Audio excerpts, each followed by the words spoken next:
اہل علم کا اصل کام یہ ہے کہ ادعو الی ربک الی سبیل ربک داعیا الی اللہ، اللہ کی طرف دعوت دینی ہے، لوگوں کو اللہ کے ساتھ جوڑنا ہے، اللہ کے سامنے جھکانا ہے، اللہ کے دروازے پہ لے کے آنا ہے، اور لوگوں کا اللہ کے ساتھ ایسا تعلق استوار کر دینا ہے کہ انسان ہر حال میں اللہ رب العزت کی طرف متوجہ ہو، ہر حال میں اللہ کے ساتھ جڑا رہے انسان۔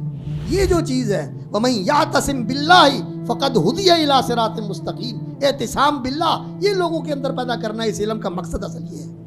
اور رسول اکرم صلی اللہ علیہ وسلم کی ذات اقدس کے ساتھ اس طرح جوڑنا کہ ہر وقت وہ سامنے ہوں، انہوں نے یہ کام ایسے کیا، یہ ان کو پسند تھا، یہ ان کو نہیں پسند تھا۔ الہدی الصالح والسمت الصالح، اچھا طور اتوار رکھنا، کیسا اچھا؟ فیشن والا نہیں، خیر الہدی ہدی محمد صلی اللہ علیہ وسلم،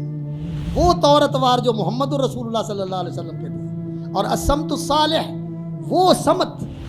وہ شخصیت، اور وہ مظہر، اور وہ گیٹ اپ جو محمد الرسول اللہ صلی اللہ علیہ وسلم کا تھا، وہ اہل علم کا ہونا چاہیے۔ اعزنا اللہ بالاسلام فمن ابتغى العزت بغیر الاسلام اذلہ اللہ،